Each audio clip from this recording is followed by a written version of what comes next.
मैं अपनी माँ के घर में रहने आई थी जब मेरे साथ ये सब हुआ। जब से मेरी शादी हुई थी, मेरे पति बार बार मुझे मायके आने नहीं देते थे।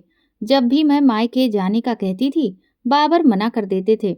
मेरी माँ एक विधवा महिला थी और मैं इनकी इकलौती बेटी थी। शादी मेरी बहुत अच्छे खाते पीते घराने में हुई थी। मेरी माँ मेरी तरफ से बिल्कुल संतुष्ट थी। हमारा घर दो हिस्सों में था। एक हिस्सा मेरी माँ ने किराए पर दिया हुआ था और उसी किराए से उनकी जिंदगी आराम से चल रही थी, क्योंकि घर काफी बड़ा था। मेरी शादी के बाद मेरी माँ ने नीचे के हिस्से में भी छोटा सा लॉन्च और दो कमरे और छोटा सा किचन अपने पास रखकर बीच में दीवार खड़ी करके बराबर वाला हिस्सा भी किराए पर चढ़ा दिया था। बाबर का अपना कारोबार था, अपना घर था और मेरे पिता भी सऊदी अरब में छोटे भाई के पास रहते थे। मैं अकेले ही अपने घर की स्याही सफेद की मालकिन थी। किसी तरह की कोई कमी नहीं थी। मेरी शादी को 2 साल हो चुके थे, लेकिन मेरे यहाँ बच्चे नहीं हुए थे और बाबर को भी बच्चों की कोई जल्दी नहीं थी। हम लोग अपनी लाइफ को खूब एंजॉय करते थे, होटल में खाते थे, घूमने फिरने चले जाते थे। मेरे ऊपर घर की कोई भी खास जिम्मेदारी नहीं थी। बाबर ने हर काम के लिए नौकर चाकर रखे हुए थे। जब भी मैं माँ से बात करती, उनका बस एक ही शिकवा होता था, कभी मेरे पास भी रहने आ जाया करो। तुम तो शादी के बाद बस सिर्फ बाबर की होकर रह गई हो। मैं कहती, माँ आपका क्या है, आप तो मुझसे खुश हो। कभी भी जब मैं बाहर जाने की बात करती तो बाबर लड़ाई करना शुरू कर देता। वो कहता, बस मिलकर वापस आ जाओ। तुम जानती हो मैं तुम्हारे बिना नहीं रह सकता। मुझे तुम्हारे बिना कोई चीज नहीं मिलती। घड़ी ढूंढो तो बटुआ गायब हो जाता है, बटुआ ढूंढो तो गाड़ी की चाबी नहीं मिलती। ऑफिस के लिए जाना हो तो कभी पैंट नहीं मिलती, कभी मैचिंग शर्ट नहीं मिलती और कभी टाई। समझ में नहीं आता, अगर तुम्हें बार बार मायके ही जाना था तो फिर शादी क्यों की थी। बाबर ऐसा ही था। मुझे उसकी मोहब्बत पाकर बहुत खुशी थी। शायद खुशकिस्मत लोगों को ही ऐसा पति मिलता है जैसा मुझे मिला था। मेरी माँ तो बाबर के बारी ही जाती थी, कहती थी, मैं बड़ी खुशकिस्मत हूँ, मुझे बहुत अच्छा दामाद मिला है। अगर मैं मायके भी चली जाती तो बाबर शाम को मुझे लेने आ जाता, मेरी माँ के साथ हंसी मजाक करता, हम मिलकर खाना खाते, खूब बातें करते और मुझे अपने साथ ही वापस ले जाता। मैं एक बहुत खुशहाल जिंदगी गुजार रही थी। लेकिन फिर एक बार जो मेरे साथ हुआ, उसने मेरी जिंदगी को तहस नहस कर दिया। पिछले 4 दिनों से मैं अपनी माँ को फोन कर रही थी, लेकिन वो फोन नहीं उठा रही थी। आज से पहले कभी ऐसा नहीं हुआ था कि मेरी माँ ने मेरा फोन नहीं उठाया हो।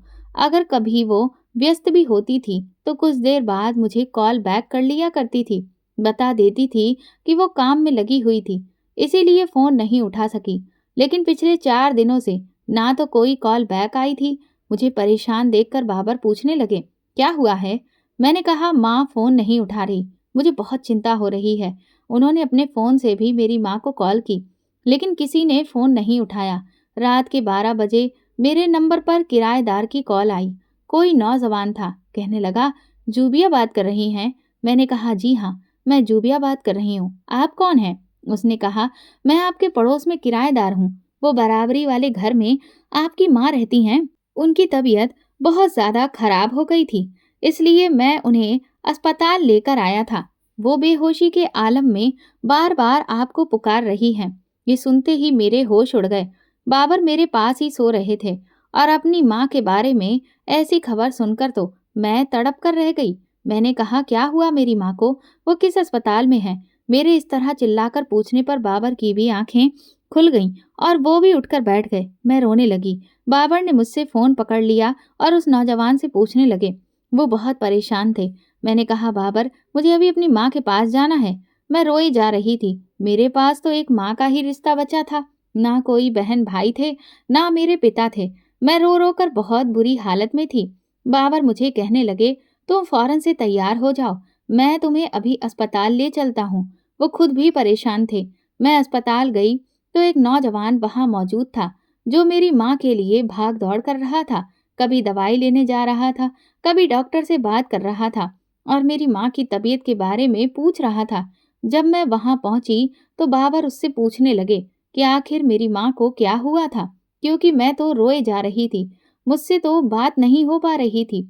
वो कहने लगा, 4 दिन से आंटी की तबीयत ठीक नहीं थी, उन्हें बुखार था। मैंने कई बार कहा कि मैं आपको डॉक्टर के पास ले चलता हूँ, तो मना करने लगी और कहने लगी कि मैंने दवाई खाई है, ठीक हो जाऊंगी। वो कहने लगा, मैं अकेला ही बराबरी वाले घर में रहता हूँ, इसलिए खाना पीना आंटी जी के घर से ही आता है। आज रात का खाना भी इन्होंने नहीं भेजा था। इनकी तबीयत भी ठीक नहीं थी, इसलिए जब मैं इनसे खैरियत पूछने गया तो दरवाज़ा कोई खोल ही नहीं रहा था। मजबूरी में मुझे दरवाज़ा फलांग कर अंदर जाना पड़ा, तो देखा आंटी जी बेहोश पड़ी थी और मैं उन्हें अस्पताल लेकर आ गया। ये सुनते ही मेरे आंसू फिर से बहने लगे। मैं बाबर के साथ लग गई और कहने लगी, बाबर, माँ आईसीयू में क्यों है? डॉक्टर मुझे अंदर क्यों नहीं जाने दे रहे? वो कहने लगे, परेशान मत हो, अभी ठीक हो जाओगी। बाबर ने मुझे अपने पास लगा लिया और मुझे तसल्ली देने लगे। कहने लगे, कुछ नहीं होगा तुम्हारी माँ को, बस बीपी हाई है। जैसे ही ब्लड प्रेशर नॉर्मल होगा, उन्हें रूम में शिफ्ट कर दिया जाएगा। फिर तुम बेशक अपनी माँ के पास बैठ जाना। मैं तो बाबर से शिकवे करने लगी। कहने लगी, जब से मेरी शादी हुई है तुम मेरा पीछा नहीं छोड़ते, मुझे एक दिन भी मेरी माँ के पास नहीं रहने देते। मेरी माँ मुझे याद करके इस हालत में पहुंच गई है। बाबर ने कहा, ठीक है, मैं नहीं रोकूंगा तुम्हें, बस एक बार आंटी को ठीक हो जाने दो, फिर तुम उनके पास रह सकती हो। आईसीयू में रहने के बाद मेरी माँ को रूम में शिफ्ट कर दिया गया। सुबह तक बाबर हमारे साथ ही रहा, लेकिन वो नौजवान वापस जा चुका था। जब मेरी माँ को होश आया तो मुझे देखकर मुस्कुराने लगी और कहने लगी, तुम क्यों परेशान हो गई? फराज मेरे पास था तो मेरा ख्याल भी रख रहा था। मैंने उसे कहा था कि तुम्हें परेशान ना करे, फोन ना करे। न जाने कैसे मेरा बीपी हाई हो गया और मैं बेहोश हो गई। मैंने तुम्हें भी परेशान कर दिया। बाबर ने मुझे बहुत समझाया था कि अपनी माँ के सामने रोने धोने मत बैठ जाना, लेकिन मेरे आंसुओं पर मेरा काबू नहीं था। मैंने कहा, माँ, आपने मुझे क्यों नहीं बताया? आप मुझसे कहती, मैं आपके पास आ जाती। वो कहने लगी, कोई बात नहीं, मुझे तो यहाँ बहुत सुकून है कि तुम अपने घर में खुश हो। अगले दिन मेरी माँ को अस्पताल से छुट्टी मिल गई। उनकी तबीयत पहले से काफ़ी बेहतर थी, लेकिन फिर भी मैं अपनी माँ के घर चली गई। 2 दिन मैंने अपनी माँ की खूब सेवा की, उनके दिल की सारी बातें सुनती रही। वो कभी कोई किस्सा सुनाने लगती, कभी कोई बात करने लगती, कभी अब्बू की बातें करने लगती। मैं समझ गई कि शायद वो तन्हाई में मेरे अब्बू को याद करके बीमार हो गई थी। मैंने उनका दिल बहलाने की कोशिश की। मुझे देखकर मेरी माँ के चेहरे पर रौनक सी आ गई, लेकिन रात को रोज बाबर मुझे फोन करता और कहता, आंटी कैसी हैं? मैंने कहा, ठीक है। फिर वो कहते, अच्छा, तुम्हें पता है आज रात मैंने खाना नहीं खाया। बाबर चंद ने बहुत बुरा खाना बनाया था। तुम्हारे हाथ जैसा जायका किसी में नहीं है। 2 दिन से मैंने पेट भर के खाना नहीं खाया। वो मासूम सी आवाज में मुझसे शिकवा कर रहे थे। मुंह से तो नहीं कह सकते थे कि वो वापस घर लौट आना चाहते थे, लेकिन बहाने बहाने से एहसास दिला रहे थे कि उनके बिना उनका गुजारा नहीं है। फिर वो कहते, सुबह बाबर चंद ने अंडा भी कच्चा फ्राई करके दिया था। तुम्हें पता है, मैं फुल फ्राई अंडा पसंद करता हूँ। कोई बात नहीं, तुम जब तक चाहो अपनी माँ के घर रहो, लेकिन बाबर चंद को थोड़ा सा समझा दो कि मैं कैसे खाता पीता हूँ। मैं उनकी बातों को समझ रही थी और हंस रही थी, लेकिन इस बार मैंने ठान लिया था कि 10-12 दिन मैं अपनी माँ के पास ही रहूंगी। एक रात जब मैं अपनी माँ के साथ सो रही थी, मुझे लगा जैसे घर में कोई दाखिल हुआ हो। मुझे कुछ आहटें सुनाई दी। मेरी आंखें खुल गईं। मेरी माँ गहरी नींद में थी। मुझे हल्की हल्की सरगोशियों की आवाजें अपने ही घर के लॉन से सुनाई देने लगी। मेरा दिल बुरी तरह से धड़कने लगा। इससे पहले कि मैं कमरे के दरवाजे तक पहुंचती, मेरे कमरे का दरवाजा झट से खुला। कमरे में नाइट बल्ब की रोशनी थी। वे 3 आदमी थे। मैंने बुलंद लहजे में कहा, कौन हो तुम लोग? मैं उठकर बैठ गई। मेरी आवाज सुनकर मेरी माँ की आंखें भी खुल गईं। कमरे में 3 लोग थे, जिनके चेहरे रूमाल से ढके हुए थे और सिर्फ उनकी आंखें दिखाई दे रही थीं और उनके सर पर भी काले रंग का रूमाल बंधा हुआ था। मेरी माँ कहने लगी, तुम लोग हमारे घर में क्या कर रहे हो? उनमें से एक शख्स ने अपनी जेब से पिस्टल निकाली और कहने लगा, ओ बुढ़िया, तुझे ये नहीं पता कि रात के इस पहर कौन घरों में दीवारें फलांग कर आता है? चल खड़ी हो जा। मेरी माँ अभी बीमार सी थी। वो उठी और वो नौजवान जिसके हाथ में पिस्टल थी, वो मेरी माँ की तरफ बढ़ा, उनके सर पर बंदूक तानने लगा। मैं फौरन से आगे बढ़ी। मैंने उसका हाथ पीछे कर दिया। मैंने कहा, खबरदार, जो बंदूक तानी तो, तुम्हें जो चाहिए वो मैं दे देती हूँ, लेकिन मेरी माँ को कुछ मत कहना। मेरी बात सुनकर वो शख्स मुझे घूर कर देखने लगा। उसकी आंखें न जाने किस जज्बे के तहत लाल होने लगी। कहने लगा, अच्छा, जो चाहूंगा वही मिलेगा। मैंने कहा, क्या चाहिए? कहने लगा, चलो यहाँ से और पहले जेवर दो। मैं बेड से खड़ी हो गई। बाकी दो नौजवान भी अपनी जेबों से बंदूक निकाल चुके थे। मैंने अलमारी की चाबी दराज से निकाली और उसकी तरफ उछाल दी। मैंने कहा, इस अलमारी में जेवर और पैसे पड़े हैं, लो और निकलो यहाँ से। मेरी बात सुनकर उस नौजवान ने वो चाबी अपने दोनों साथियों की तरफ उछाल दी। कहने लगा कि अलमारी में जो कुछ भी है उसे जल्दी से समेट लो। फिर वो धीरे धीरे कदम बढ़ाता हुआ मेरी तरफ आने लगा। मैं उसे गुस्से से देख रही थी। मेरी माँ पहले ही बीमारी की वजह से काफी कमजोर हो चुकी थी। वो उन तीनों नौजवानों को देखकर खौफ से कपकपा रही थी। मैं अपनी माँ के साथ ही खड़ी थी, उन्हें तसल्ली देने लगी। वो शख्स मेरे पास आ गया। कहने लगा, चलो मेरे साथ। मैंने कहा कि इस घर में सिर्फ 2 ही कमरे हैं और जो कुछ भी है वो इसी अलमारी में है। दूसरे कमरे में कुछ नहीं है। अगर तुम चाहो तो जाकर तलाशी ले सकते हो। मेरी बात सुनकर वो हंसने लगा। मेरा हाथ पकड़कर मुझे दूसरे कमरे में ले जाने लगा। ये देखकर मेरी माँ बुरी तरह से घबराई। कहने लगी, मेरी बच्ची को कहाँ ले जा रहे हो? मेरी माँ मेरी तरफ बढ़ी तो उस शख्स ने बंदूक से मेरी माँ को पीछे हटने का इशारा किया। कहने लगा, ए बुढ़िया, एक कदम भी आगे बढ़ाया तो ढेर कर दूंगा। मैं उससे अपना हाथ छुड़ाने लगी। मैंने कहा है ना, तुमसे उस कमरे में कोई भी कीमती चीज नहीं है जिसे तुम चुरा सको। उसने मुझे खुद से करीब किया। कहने लगा, तुम तो हो ना? ये सुनकर मुझे ऐसा लगा जैसे किसी ने मेरे पाँव के नीचे से जमीन खिसका दी हो। मेरी माँ के चेहरे की रंगत भी फीकी पड़ गई। वो उस शख्स से कहने लगी कि खुदा के लिए मेरी बच्ची को कुछ मत करना। तुम्हें जो चाहिए हम तुम्हें दे रहे हैं। लेकिन वो शख्स मुझे घसीटते हुए कमरे से बाहर ले गया। मेरी माँ मेरे पीछे लपकी तो एक दूसरे नौजवान ने उनका हाथ पकड़ लिया। मैं उस शख्स को मारने लगी, अपना हाथ छुड़वाने लगी। मैंने कहा, मुझे छोड़ो वरना बहुत पछताओगे। कहने लगा, अच्छा, क्या बिगाड़ लोगी तुम मेरा? ये कहते हुए वो मुझे दूसरे कमरे में ले आया। कमरे में लाकर उसने दरवाजे को बंद किया और कुंडी लगाकर मुझे बेड तक ले गया। इसके बाद उसने मुझे बेड पर फेंका और अपनी शर्ट के बटन खोलने लगा। ये देखकर मेरी जान पर बनी। बेड की साइड पर एक गुलदान रखा था। मैंने फौरन से वो गुलदान पकड़ा और उसके सर पर वार करने लगी। लेकिन वो लड़का बहुत तेज था। उसने मेरी कलाई पकड़ी और जोर से दबा दी। फिर मेरे हाथ से गुलदान पकड़कर जमीन पर पटक के तोड़ दिया। कहने लगा, तुम जितना लड़ोगी मेरे जुनून को उतना बढ़ाओगी और जो झेलना तुम्हारे लिए मुश्किल हो जाएगा। ये कहकर उसने बड़ी बेदर्दी से मेरा दुपट्टा दूर फेंका, मुझे बेड पर धकेला। मैं चीख रही थी, चिल्ला रही थी, बचाओ बचाओ कहने लगी। उसने मेरे मुंह पर हाथ रख दिया। उसने मेरी आवाज बंद कर दी। फिर जेब से एक टेप निकालकर मेरे मुंह पर चिपका दी। वो टेप ऐसी थी कि मजबूती से मेरे मुंह पर लग चुकी थी। वो मुझे बर्बाद कर चुका था। पूरी रात वो मेरे साथ, मेरी आंखों से आंसू बहकर तकिए में समा रहे थे। मेरे मुंह पर पट्टी बंधी हुई थी। मैं बिल्कुल बेजान हो चुकी थी। जैसे ही फजर की अजान शुरू हुई, उस शख्स ने मुझे छोड़ दिया और कमरे से बाहर चला गया। मेरे हाथों पर उसके नाखूनों के निशान थे। मेरी गर्दन पर भी उसके नाखूनों की खरोच थी। वो इंसान नहीं, जानवर था। कोई भेड़िया था जिसने मुझे नोच नोच के खाया था। दांतों के निशान मेरे बाजुओं पर, गर्दन के पास मौजूद थे, जिनमें से खून रिस रहा था। वो लोग घर में से हर कीमती चीज उठाकर ले जा चुके थे, जिसमें मेरी इज्जत भी शामिल थी। मेरी माँ जब मेरे कमरे में आई तो मेरी हालत देखकर फूट फूट कर रोने लगी और मैं यूं थी कि जैसे बेजान हो चुकी थी।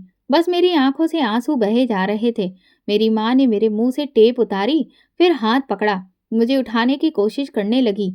लेकिन मुझे ऐसा लग रहा था जैसे मैं मर चुकी हूँ। मेरी हालत बहुत ज्यादा खराब थी। मेरी माँ समझ नहीं पा रही थी कि क्या करें और क्या ना करें। उन्हें कुछ नहीं सूझा तो वो कमरे से बाहर निकल आई, क्योंकि अब मेरी सांस घुट घुट कर निकल रही थी। मुझे लग रहा था कि मैं जिंदा ना रहूं। कुछ देर बाद मेरी माँ कमरे में आई तो उसी नौजवान के साथ आई जो हमारे घर के बराबर वाले घर में रहता था। उस वक्त मेरा लिबास जगह जगह से फटा हुआ था। उन्होंने लिहाफ मुझ पर उड़ा रखा था। मुझे देखकर वो शख्स बुरी तरह से घबरा गया। फिर कहने लगा, आपको इनके शौहर को बुलाना चाहिए। मैं कैसे इन्हें हॉस्पिटल लेकर जा सकता हूँ? उसकी बात शायद अपनी जगह ठीक थी। मेरी माँ ने कहा, नहीं फराज, मैं बाबर से कुछ नहीं कह सकती। वो कभी भी मेरी बेटी को इस हालत में स्वीकार नहीं करेगा। मेरी माँ बहुत घबराई हुई थी। मुझ में इतनी भी ताकत नहीं थी कि मैं कुछ बोल सकूं। वो कहने लगा, मैं एक लेडी डॉक्टर को घर ले आता हूँ। ये कहकर वो कमरे से बाहर निकल गया। कुछ देर के बाद एक लेडी डॉक्टर मेरे कमरे में आई। वो नौजवान फिर से कमरे में नहीं आया। डॉक्टर को सारी बात बताई। उसने मुझे कुछ इंजेक्शन लगा दिए और कुछ दवाइयां भी दी। मेरी हालत पर अफसोस करते हुए वो चली गई। 2 दिन में बिल्कुल गुमसुम चुप चुप थी।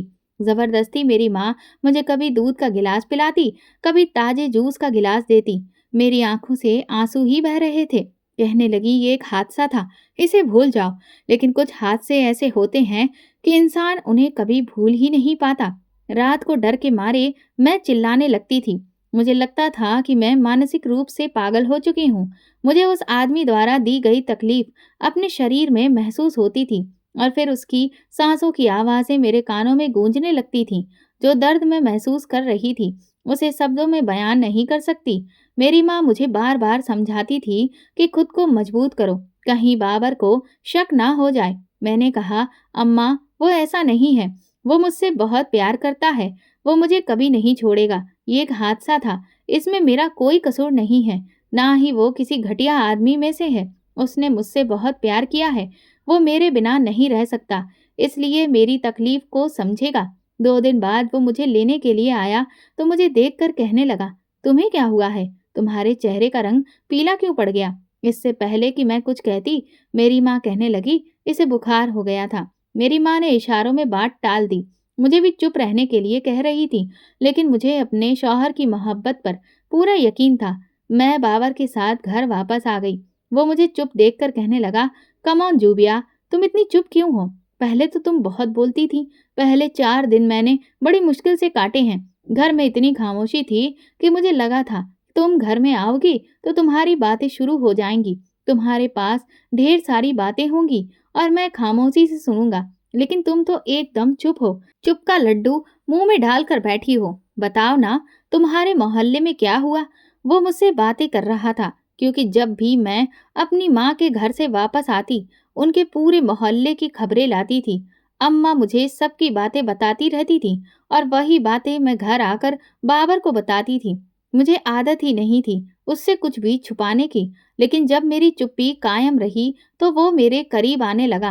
कहने लगा, मुझे तुम्हारी इतनी आदत हो चुकी है, तुम्हारे बिना एक दिन भी काटना मुश्किल हो गया था। अगर तुम्हारी माँ बीमार ना होती तो कसम से तुम्हें जाने ही ना देता। ये कहते हुए उन्होंने मेरे दुपट्टे को जब मेरे गले से हटाकर बेड पर रखा और मेरे पास आने लगे तो रुक गए। खरोंचें मेरे गले में पड़ी थीं। मुझे देखकर उनका बढ़ता हुआ हाथ पीछे हटा। वो कहने लगे, जूबिया, ये क्या है? बाबर के पूछने की देर थी कि मेरी आंखों से आंसू बहने लगे। मैं उसके पास लगकर फूट फूट कर रोने लगी।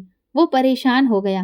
कहने लगा, क्या हुआ है तुम्हें? उसने मुझे पूरी तरह से अपने घेरे में ले लिया। मैंने रोते रोते उसे सब कुछ बता दिया। जैसे जैसे सारी हकीकत बाबर ने सुनी, उसकी पकड़ मेरी कमर पर ढीली हो गई। फौरन से उसके हाथ मुझसे पीछे हटे। मुझे खुद से जुदा किया। वो बेयकीनी से मुझे देखे जा रहा था। कहने लगा, नहीं, तुम झूठ बोल रही हो। तुम्हारे साथ ऐसा नहीं हो सकता।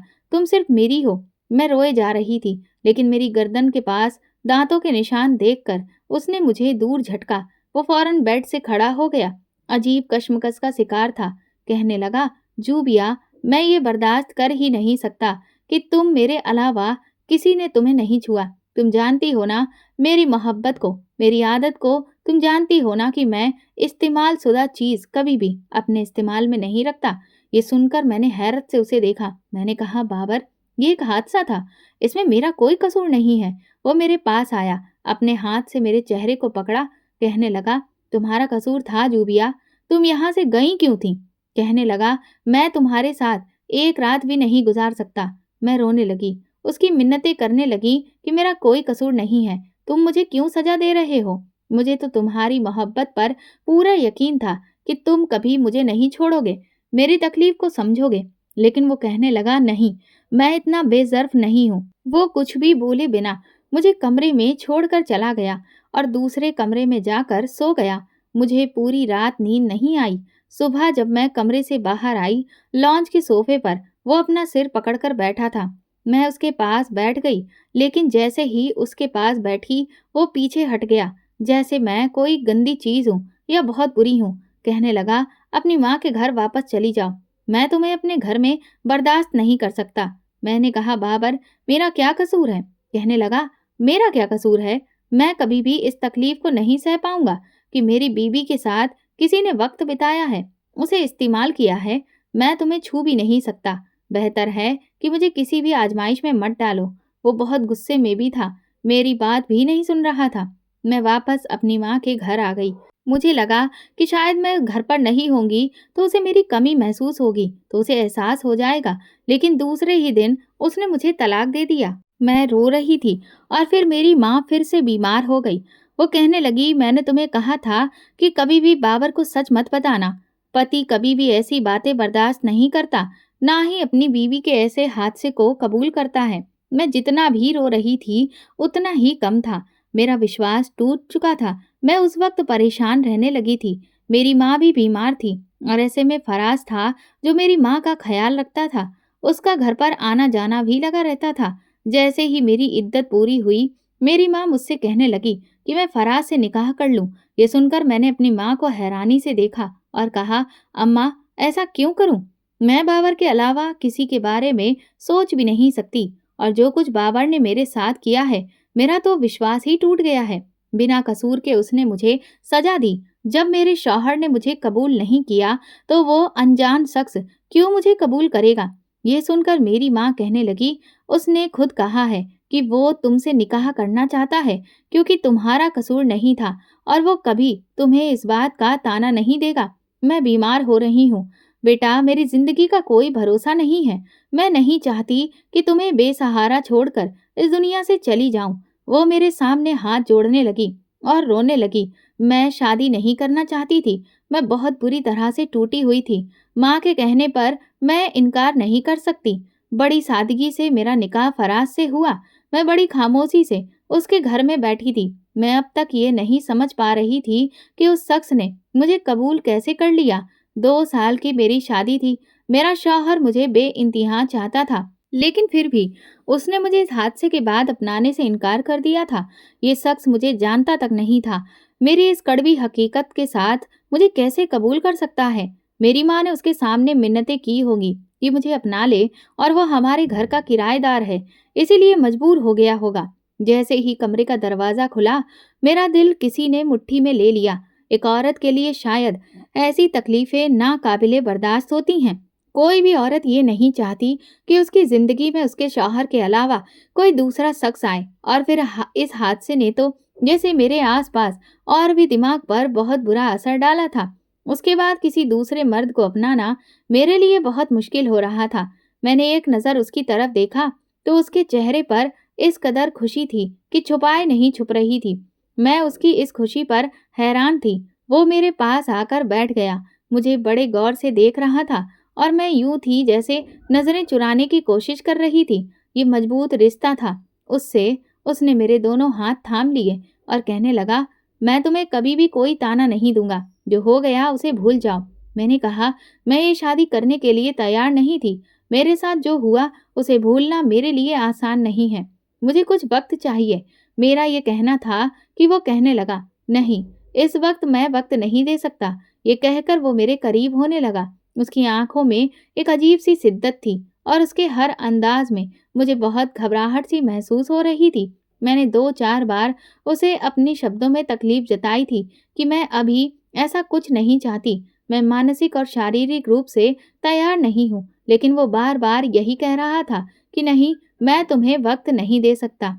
उसने अपना हक मुझसे वसूल कर लिया था, लेकिन हैरान करने वाली बात ये थी कि उसके हर जज्बे में बड़ी शिद्दत थी। ऐसा लग ही नहीं रहा था कि वो एक ऐसी औरत को अपना रहा है जो तलाकशुदा है और एक बहुत बड़े हादसे से गुजरी है।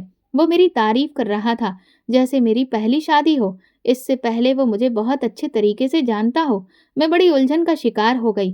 रोज उसकी कुर्बत मुझे एक नए इम्तिहान में डाल देती। वक्त गुजरने लगा। जब कुछ महीने गुजर गए तो मेरी माँ भी मुतमईन हो गई, लेकिन मेरा दिल मुतमईन नहीं हुआ। मैं बहुत चुप चुप रहने लगी। हालांकि फराज मेरा ख्याल रखता था, मोहब्बत से बात करता था। एक बार उसने मुझसे कहा, तुम मुझे पहले भी बहुत अच्छी लगी थी। जब तुम अपनी माँ से मिलने आती थी तो मैं अपनी छत से तुम्हें देखा करता था। तुम्हारे शौहर तो तुम्हारे साथ बिल्कुल भी नहीं जचता था। पता नहीं तुम्हें उसमें क्या नजर आया जो तुमने उससे शादी कर ली। फराज के मुंह से बाबर के लिए ये बातें सुनकर मुझे पता नहीं क्यों बुरा लगा। मैंने कहा, फराज प्लीज, मैं उसके बारे में कुछ भी सुनना नहीं चाहती। मेरे सख्त लहजे को सुनकर वो कहने लगा, क्या तकलीफ हो रही है तुम्हें उस शख्स के लिए जिसने तुम्हें तुम्हारे मुश्किल वक्त में अपनाया भी नहीं। उस वक्त मैंने तुम्हें अपनाया था। तुम्हें मेरा शुक्रगुजार होना चाहिए। मैंने एक जख्मी नज़र से उसे देखा और कहा, आपने कहा था कि आप मुझे कभी इस बात का ताना नहीं देंगे।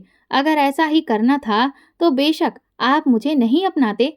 ये कहकर मैं अपने कमरे में चली गई। कुछ देर बाद वो आया और मुझसे माफ़ी मांगने लगा। कहने लगा, मैं तुम्हारी नाराज़गी बर्दाश्त नहीं कर सकता। I am sorry. जबकि मैं उससे बात ही नहीं कर रही थी। मुझे कभी भी वो अच्छा नहीं लगा था। उससे शादी सिर्फ मेरी मजबूरी थी, दिली ख्वाहिश नहीं।